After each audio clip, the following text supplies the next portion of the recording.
In the heart of West Africa, where dust clings to memories and every street whispers tales of resilience, a storm was brewing. In September 2022, Burkina Faso, a nation long rattled by coups and creeping instability, once again found itself under new command. But this time something was different. The man at the helm was not just another soldier with a rifle. He was a young, sharp-eyed officer named Ibrahim Traoré. And his weapon of choice? Order, discipline, civic spirit. Fast forward to June 2023, and a decision both radical and mundane takes center stage. The creation of Brigade Labal, a semi-civilian force whose mission was not war, but waste.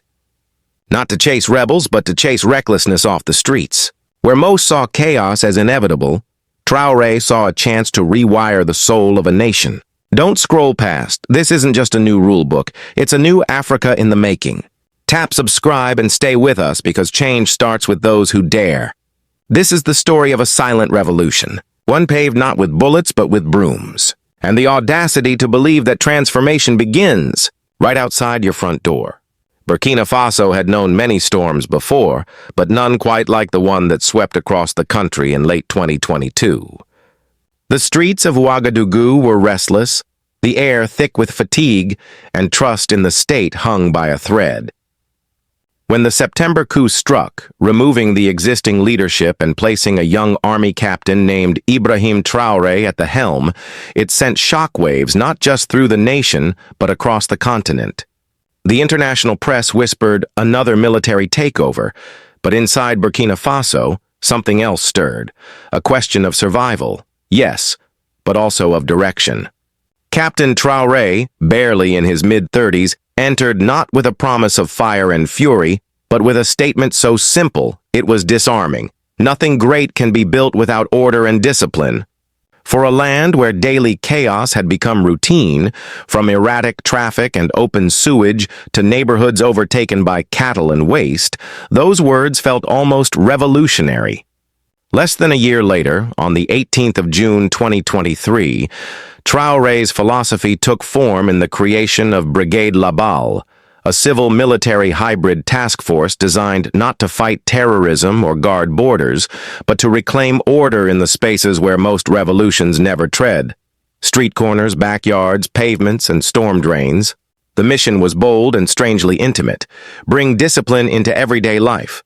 But this wasn't just about making streets cleaner or clearing trash. It was about reshaping how citizens saw themselves in relation to their city, their community, and their government. Before Labal's deployment, everyday life in Burkina Faso had fallen into quiet disarray. In the capital city and towns like Hamdallah and Amdal, livestock roamed through residential compounds. Trash heaps blocked waterways. Stagnant water pooled in alleyways, breeding mosquitoes that spread malaria and dengue fever. Sidewalks were choked by vendors. Streets already narrow were made narrower by illegal parking. Urban living had become not only inconvenient, but dangerous. And all the while, people asked, where is the government? The government heard, or rather Traoré did. Labal was his answer. Unlike traditional police or military forces, Brigade Labal was born of a hybrid logic, part enforcer, part educator.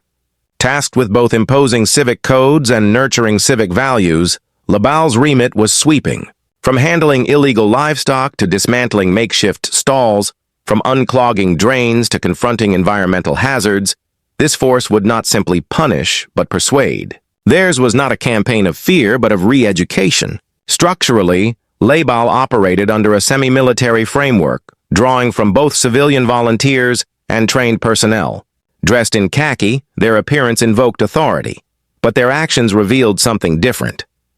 Rather than bark orders, Labal officers knocked on doors. They explained. They listened. They organized cleanup drives, community forums, and school visits. They offered not just commands, but reasons. In many areas, they became familiar faces, known not for threats, but for conversations. Their mantra? Order begins at home. Public response was cautious at first. Years of mismanagement had hardened people's faith. But change has a way of creeping in, quietly, then suddenly. In a matter of weeks, streets in key areas began to clear. Sidewalks reappeared. Waste was removed. Traffic flowed more smoothly. And most of all, people began to talk, not just about the improvements, but about their role in sustaining them. This wasn't a top-down imposition. It was somehow participatory. Where there had once been resignation, now there was involvement. Citizens began building drainage ditches, cleaning streets, moving livestock out of residential zones. Not out of fear, but out of ownership. They didn't want Labal to succeed because they feared punishment. They wanted Labal to succeed because it made their lives better. In a region where governments often struggled to connect macro policy with micro experience, Brigade Labal stood out. It was discipline with a human face, civic order as a shared responsibility, and beneath it all, a young president's deeper strategy was taking root. Traoré wasn't just fixing streets, he was trying to rebuild the legitimacy of the state. After a coup, that's a currency in short supply. But with Labal, he found a way to translate national vision into local action. A government not just seen on TV, but present at the corner of your street.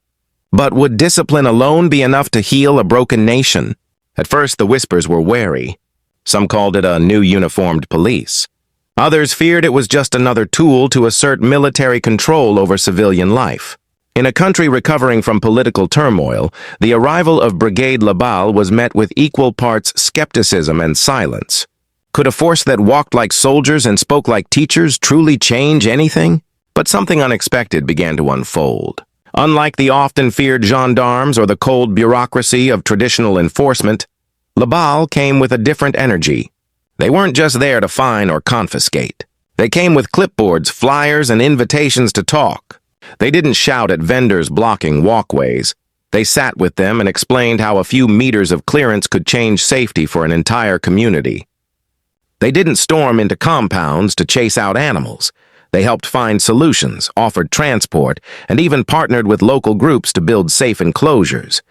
Where force was expected, conversation took its place. One of the earliest emotional flashpoints came in the neighborhood of Hamdallah, long considered one of the most congested and neglected quarters of Ouagadougou. Here, goats grazed freely near children's play areas. Waste flowed through open drains. Street vendors covered entire intersections, turning morning commutes into impossible puzzles. When Labal arrived, the residents braced for conflict. But what happened instead was cooperation. The officers began by visiting each household. Not to issue orders, but to ask questions. What were the biggest problems?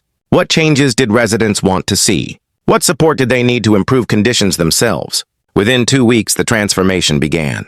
Vendors reorganized their stalls. Youth groups cleared blocked gutters. Local elders helped enforce agreements made with Labal, standing shoulder to shoulder with the patrols.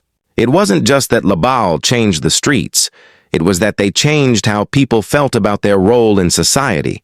Similar scenes played out in Amdal, where flooding had become an annual curse. With Labal's coordination, families came together to dig new drainage ditches, reinforce embankments, and clear waste that had built up for years. In return, Labal provided education materials, facilitated medical visits, and connected communities to resources they hadn't seen in decades. The psychological shift was profound. People who once grumbled about state neglect now began saying, "We are the state." Instead of waiting for a solution, they were becoming it. Meanwhile, in schools and community halls, Labal launched awareness campaigns that redefined patriotism. Civic duty was no longer abstract, it was practical. Keep your yard clean? That's patriotism. Respect your neighbor's sidewalk? That's patriotism. Participate in a cleanup drive? Fly your nation's flag while you do it. This emotional pivot was no accident. It was strategic. Brigade Labal's training went beyond patrol skills. It included communication, behavioral psychology, and public engagement. Officers were taught to persuade before they punished, to explain the consequences of neglect, to treat citizens not as violators but as partners in recovery. This distinction changed everything. In one particularly symbolic moment, a video went viral showing a Labal officer kneeling beside an elderly woman, helping her wash her front step. No fine, no lecture, just hands in water and a quiet nod. Together we build. That image spread faster than any press conference, and it touched something deep. People saw, for the first time in years, a government figure helping, not commanding. A force that wasn't above them, but beside them.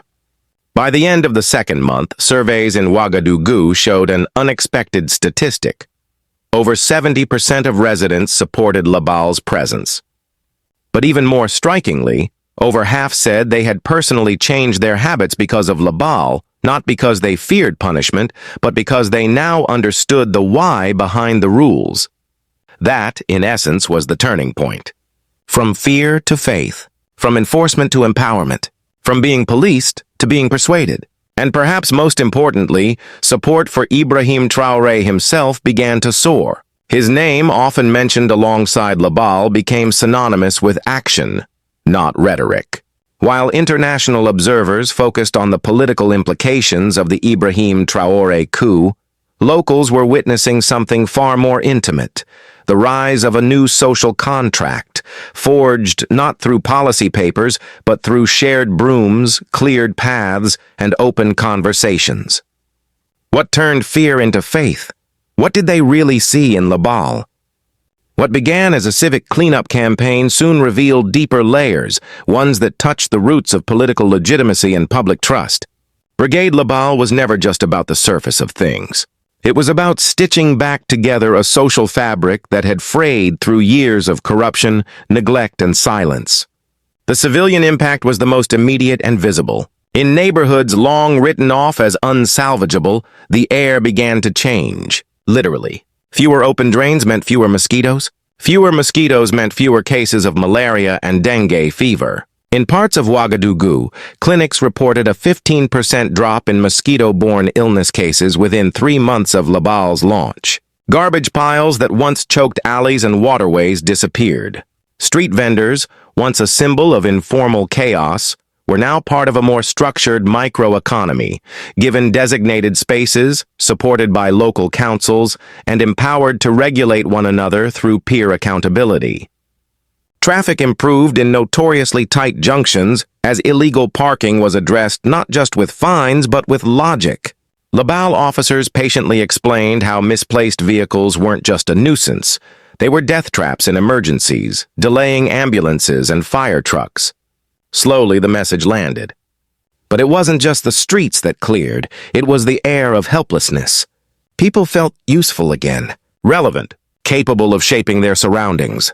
That psychological shift, among the elderly and youth alike, created a quiet movement of pride. For many, it was the first time in years they'd said, "We're doing this ourselves." Meanwhile, the political implications were staggering. Historically, post-coup governments often struggle with one glaring problem: legitimacy. They can seize power but not respect. They can deploy security but not trust. Ibrahim Traoré, however, seemed to understand this better than most. While global headlines debated the fallout from the Ibrahim Traoré coup, at home he was crafting something else entirely, a grassroots strategy that said, "We're not just taking over, we're taking care." Brigade Labal, in that sense, became more than a task force, it became a symbol. By aligning himself closely with its operations, Traoré shifted his public image from a coup leader to a community builder. Citizens began to see him not just as the president who promised change, but the one who actually delivered it, on their street, in their compound, outside their door. The numbers followed the sentiment. Internal polls conducted in late 2023 showed a marked increase in approval ratings for the Traoré administration. But even more telling were the unsolicited testimonials from everyday citizens. In on-the-ground interviews, residents from places like Amdal shared heartfelt reflections. "We never imagined this day would come. Labal changed everything. And Traoré? He's not like the others." Of course, not all was smooth.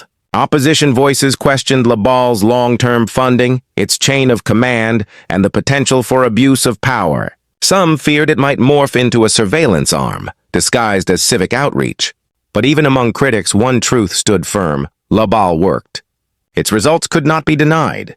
And therein lay the political genius. By succeeding at the local level, Labal had done what decades of top-down governance had failed to do. It rebuilt the bridge between government and governed. Not with slogans, but with shovels. Not with speeches, but with clean drains. It also signaled something else: that social discipline, when applied with empathy, could be more powerful than law and order crackdowns. That listening, in fact, could become a tool of governance. Now, as discussions begin about scaling Labal into a nationwide model, integrating it with schools, women's groups, and youth associations, a deeper question emerges. One not just for Burkina Faso, but for all of Africa. Does this prove that African leadership, when rooted in discipline and vision, can heal a broken land? Let us know what you believe. But what did the world see in this bold new model?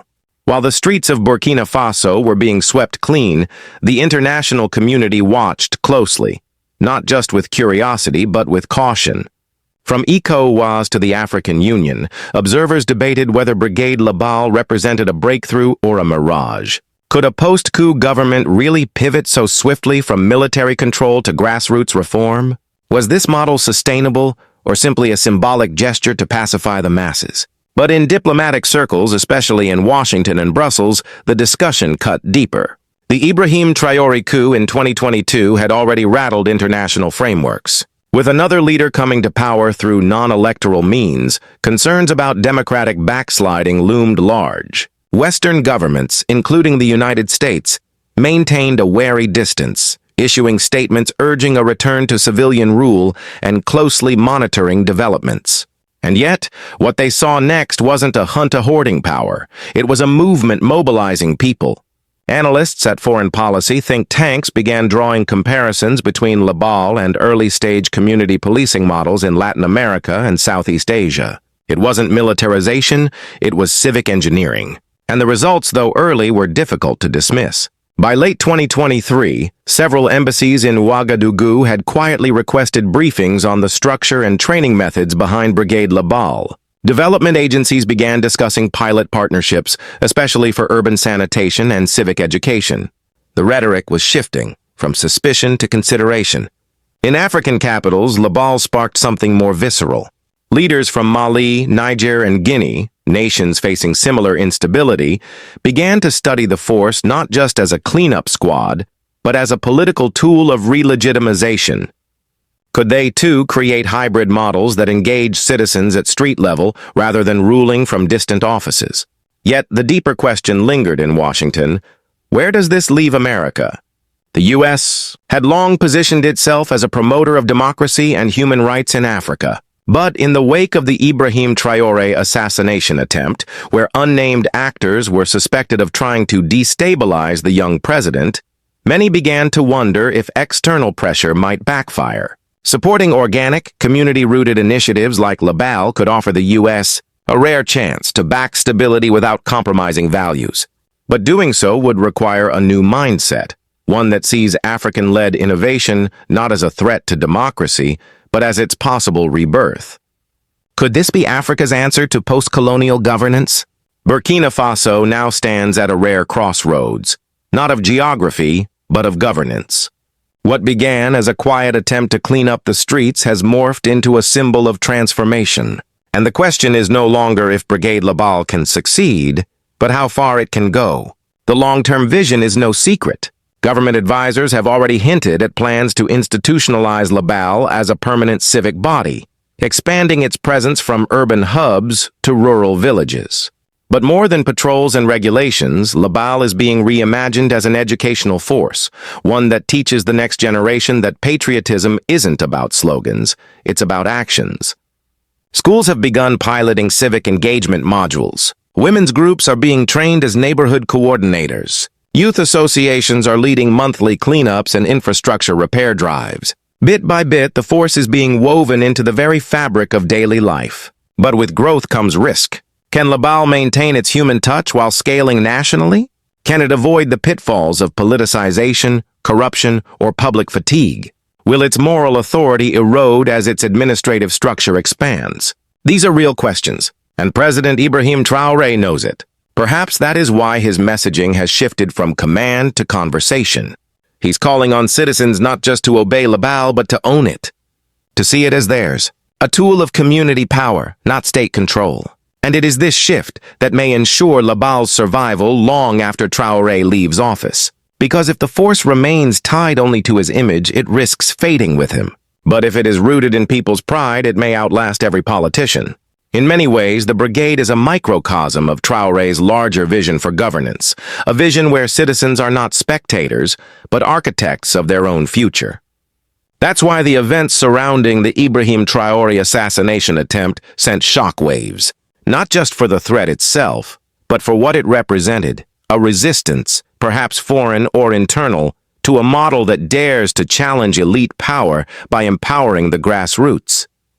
If Labal succeeds, it sets a precedent, and that precedent may frighten more than a few in Africa's old guard. So now the burden is not just on Traoré, but on every Burkina Faso, and on every African watching, to choose not comfort but conscience, not routine but responsibility. Because revolution, as Traoré puts it, isn't just fought in forests. It's fought in habits, behaviors, and the invisible agreements between people and the power that governs them. And so rises a silent revolution. Will Africa listen? Will Africa follow? In a continent where revolutions are often measured in tanks and timelines, Burkina Faso has offered something quieter, but no less powerful. A new kind of resistance, one that sweeps, not strikes, that builds, not breaks. And at the heart of it stands Brigade Labal, not as a task force, but as a philosophy.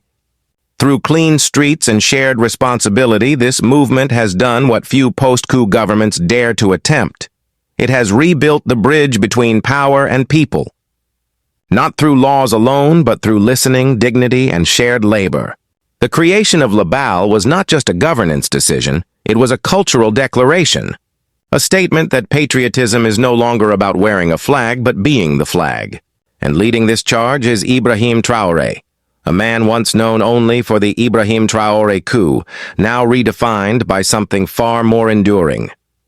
Not the force that took power, but the force that gave it back. To the people, the neighborhoods, the silent builders of tomorrow. Yet it's not just Labal's patrols or policies that have changed the landscape. It's the spirit they carry. In a region shadowed by division, Traoré has sown civic consciousness, and that may prove to be more revolutionary than any rifle. And for those who doubt the power of this vision, let them recall the Ibrahim Traoré assassination attempt, a grim reminder that even noble reforms carry risk. But also proof that this path matters, that the threat is real, precisely because the change is real. If you feel the winds of change in this story, don't just watch. Comment, share, and rise. Subscribe for a Burkina Faso that speaks with one voice, never again chaos. So what do you think? Is this the leader Africa has been waiting for? Is Brigade Labal just the beginning, or the blueprint for a continent reclaiming its soul? Add your voice to the chorus. Say it loud, New Africa. Africa rise. Burkina will never bow again.